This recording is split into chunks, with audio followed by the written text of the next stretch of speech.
Ganga versus मंगा। लालची बहू और जादुई किताब। एक दिन सुबह सुबह मंगा के घर के बाहर एक बड़ी सी कार आकर रुकी। सास बहू उस गाड़ी की तरफ घूरने लगे।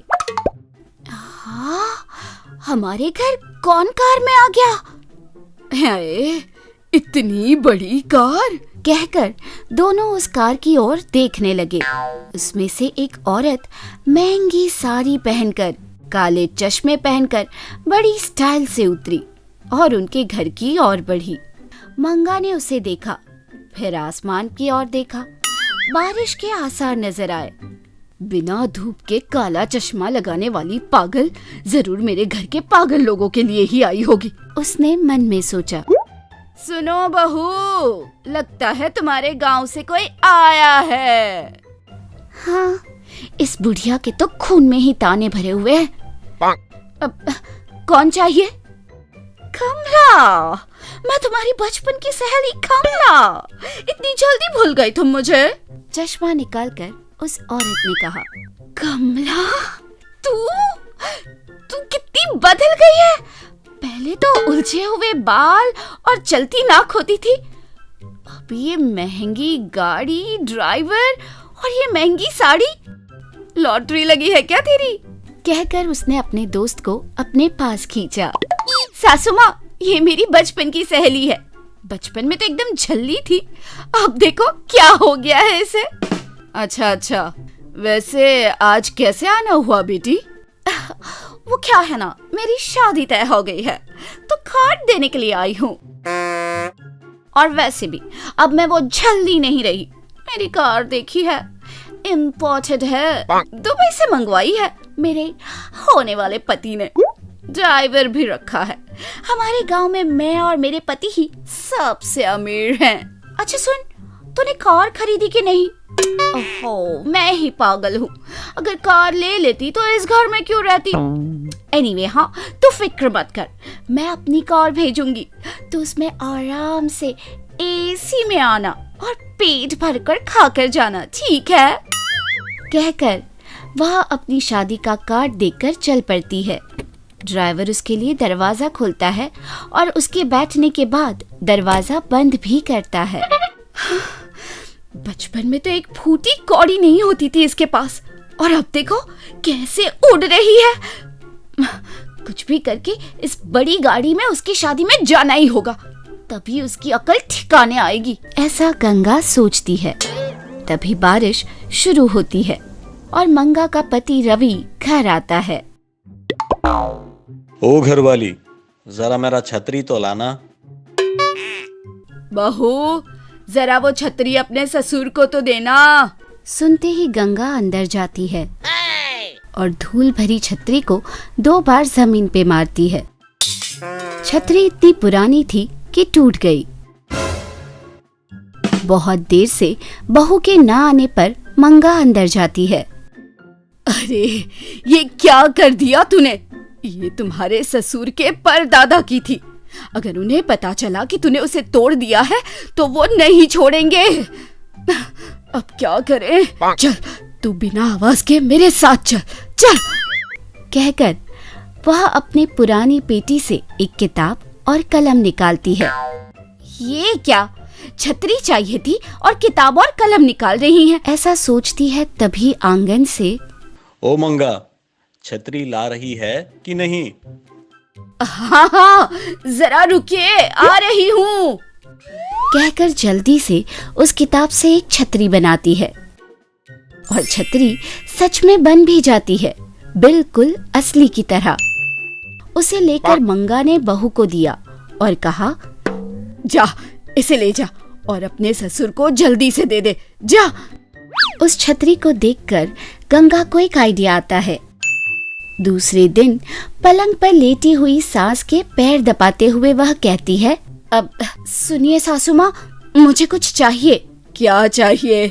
कुछ नहीं सासू माँ, आपको तो पता ही है, मेरी दोस्त कमला की शादी है। वो आई थी ना बुलावा देने, आप तो जानते हैं वो कितना फेंक रही थी। मुझे भी उसी की तरह बड़ी सी गाड़ी में जाना है उसकी शादी में। क्या कहा? गाड़ी, वो भी बड़ी? इतनी बड़ी कार कहाँ से लाऊंगी मैं? सासू माँ, आपने किताब में से छतरी बनाई तो बन गई ना, बिल्कुल उसी तरह मैं आपकी किताब में कार बनाऊंगी और उसकी शादी में बड़ी सी कार में जाकर आऊंगी। दे तो दूंगी, पर तुझ में लालच भी तो है और ऊपर से तेरी कलाकारी भी खराब। क्या सासू माँ, आपको नहीं पता, मैं अपने स्कूल के ड्राइंग में अव्वल आती थी, अव्वल। मेरी कलाकारी पर तो मेरी टीचर भी फिदा थी। यकीन नहीं आता तो पहले आपको उतार कर दिखा दूं कार। कहकर वह भीख मांगने लगती है। सास मान जाती है और तब से बहू इंटरनेट पे गाड़ियों की तस्वीर देखने लगती है। उसने कार बनाने की कोशिश तो बहुत की, पर बना नहीं पाई। हे भगवान, कार बनाना इतना मुश्किल कब से हो गया? इस बार तो मुझे बनाना ही होगा। इस बार से उसने पूरी शिद्दत से एक BMW बनाना सीख लिया और मैजिक बुक में कार बनाई। बस और क्या था, एक बड़ी सी कार उसके घर के आगे खड़ी हो गई। ये सब देखकर मंगा सब समझ जाती है। इस बेवकूफ को जितना भी बोलो समझेगी नहीं। पता नहीं अब कौन सा बवाल खड़ा करेगी ये। देखिए सासू माँ, मैं इस कार में उसकी शादी में जाऊंगी और ठाठ से उसके सामने हॉर्न बजाऊंगी और उसका मुंह खुला का खुला रह जाएगा। कहकर खुशी खुशी कार में बैठकर उसे चलाने लगती है। रवि बाहर से आते हुए दिखता है। सुनिए ससुर जी, मेरे साथ चलिए, मैं आपको पूरा गांव घुमाऊंगी और मेरी दोस्त की शादी में चलेंगे हम और खूब खा कर आएंगे। चलिए। शादी? बिल्कुल बिल्कुल। वैसे भी रोज रोज इस बुढ़िए की हाथ का खाना खा खा के मेरी जबान सूद गई है। देखा मेरी बहू को मेरी कितनी परवाह है। अपनी कार में सबसे पहले मुझे घुमाने ले जा रही है। मैं जा कर आता हूँ।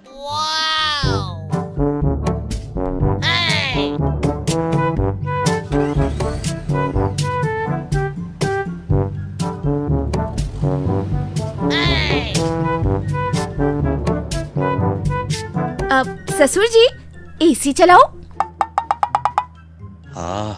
कितनी ठंडी हवा आ रही है। और नहीं तो क्या, आपने क्या समझा है अपनी बहू को? आपके लिए एसी कार ली है। अब ससुर जी, अच्छा गाना सुनेंगे? कहकर रेडियो ऑन किया। गाने चल रहे थे और रवि मजा ले रहा था। ससुर जी, अब आप देखिए, आपकी सीट ना सोफे जैसे खुल जाएगी। कहकर उसने एक बटन दबाया तो सोफा रिक्लाइनर की तरह खुल गया। अरे ये कार है कि हवाई जहाज? यह कहते हुए रवि बहुत खुश हुआ। इतने में अचानक एक भेड़ का झुंड उनके रास्ते में आया। यह देखकर रवि घबरा जाता है। अरे अरे ब्रेक तो लगाओ। वही तो देख रही हूँ, ब्रेक नजर नहीं आ रही। हे भगवान, सब तो उतार दिया, बस जल्दी में ब्रेक उतारना भूल गई। भेड़ों से बचकर उसकी कार जाकर दलदल में फंस जाती है। कार भी खराब हुई और कपड़े भी। मेरी पत्नी की बात ना मानकर जो तुम्हारे साथ आया, ये होना था मेरे साथ। दोनों उसी हालत में घर आते हैं और उनकी अवस्था देखकर मंगा बहुत हंसती है। मैंने कहा था ना आपसे, सुना नहीं। कोई बात नहीं, अभी अभी खाना बनाया है, चलिए खा लीजिए। मैंने सोचा था कि इसके हाथ से बनाया हुआ खाने से बचूंगा, पर नहीं बच पाया। सब तुम्हारी वजह से। कहकर गंगा की ओर गुस्से से देखता है। एक दिन गंगा रोज की तरह सब्जियां खरीदने मार्केट चली गई। जाते वक्त उसने देखा एक लड़की कमजोर सी सब्जियां उठाते दिखी, जो गर्भवती थी। उस गर्भवती की अवस्था को देखकर उसे बहुत बुरा लगा। तुरंत वो उसके पास जाकर बोली, अरे अरे, ये क्या बेटी, पेट से हो और इतनी तपती धूप में तुम वजन उठा रही हो। तुम्हारी सेहत, तुम्हारे पेट में पल रहे उस बच्चे की सेहत का क्या होगा, बताओ। ये कहकर सब्जियां लेकर उसे वहीं पास के आंगन में बिठाती है। उसे थका देखकर कहती है, और ये तुम्हारे हाथ में क्या है, देखो तो जान ही नहीं है, और तुम्हारी आंखें भी अंदर चली गई है। तुम टाइम पर खाना खाती भी हो या नहीं? जी खाती हूँ। पता नहीं क्या खाती हो, देखो जरा अपनी उंगलियों को, कितनी सफेद हो गई है, शरीर में खून भी नहीं है। वैसे तुम्हारा नाम क्या है? भूमि। ये क्या है बेटी, तुम्हारे हाथों में इतने सारे निशान, किसी ने मारा है तुम्हें? अब वो क्या हुआ बेटी, मैं तुम्हारी माँ जैसी हूँ, अपनी माँ से छुपाओगी क्या? यह सुनकर भूमि अपना दुख गंगा को रोते हुए बता देती है। क्या बताऊं माँ जी, मेरी सास हर बात पर मुझे मारती रहती है। सब खा ले, उसके बाद बचा हुआ रात का खाना मुझे देती है, और कभी कभी तो वो भी नहीं। अरे अरे बेटी, रो मत, कितना कुछ सह रही है तू। ठीक है, मैं चलती हूँ, अगर देरी हो गई तो मेरी सास दोबारा मुझे मारेंगी। ये कहकर वो चली गई। थोड़ी देर बाद सब्जियां लेकर गंगा रास्ते से जाते रास्ते में भूमि के देर से पहुंचने पर उसकी सास उसे मारती है। यह देखकर उसे खूब गुस्सा आता है।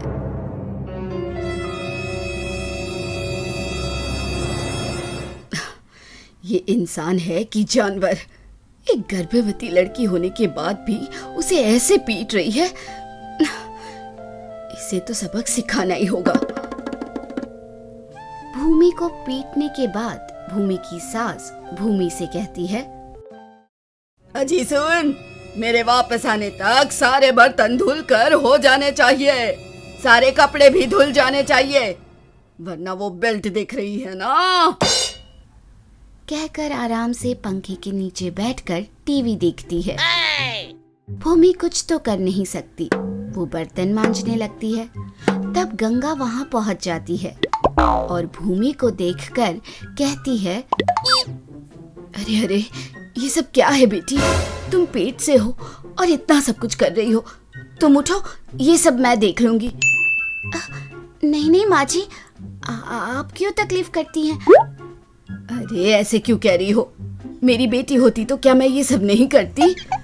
चलो चुपचाप वहां कुर्सी पर बैठ जाओ। गंगा हाथ घुमाकर एक मैजिक करती है और तुरंत बर्तनों और घर के कपड़ों में जान आ जाती है। वो अपने आप धुलने लगते हैं। फ्रिज में रखे एप्पल, किचन में रखा चाकू भूमि के पास आकर एप्पल काट कर भूमि को खिलाने लगती है। झाड़ू अपने आप ही घर को साफ करने लगता है। इस तरह गंगा अपने मैजिक से पूरे घर को चकाचक कर देती है। तब भूमि की सास भूमि को कुर्सी में बैठकर एप्पल खाते हुए देखकर जल जाती है और भूमि से कहती है, आहा महारानी, घर साफ करने को कहा तो तू तो आराम से सेब खाए जा रही है। अब नहीं सासू माँ, मैंने पूरा घर साफ कर दिया है, आप खुद देख लीजिए। मुझे उल्टा जवाब देती है, ऐसे नहीं सुनेगी तू। बेल्ट कहाँ है? कहकर बेल्ट से मारने जाती है। पर उस बेल्ट में जान आ जाती है। वो उल्टा उसे ही पीटना शुरू कर देता है। पूरे घर में भगा भगा कर खूब मारता है। मार खाकर वह चिल्लाना शुरू करती है और पूरे घर में चिल्लाते हुए दौड़ती रहती है। हाय रे, हे भगवान, कोई बचा लो मुझे। आई, ओहो, चिल्लाते चिल्लाते पूरे घर में दौड़ने लगती है। उसे पीट पीट कर बेल्ट भी टूट जाता है। उससे सास की जान में जान आती है। बच गई रे, बच गई। भगवान अच्छा हुआ जो ये बेल्ट टूट गया। हाय। तभी वहां पड़ी एक लकड़ी में जान आ जाती है। वो लकड़ी भी सास को मारने लगती है।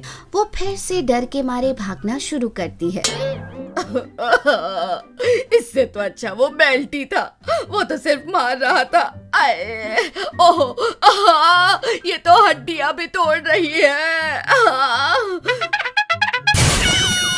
ऐसे कहते हुए भागते भागते वो थक कर कुर्सी में बैठ जाती है।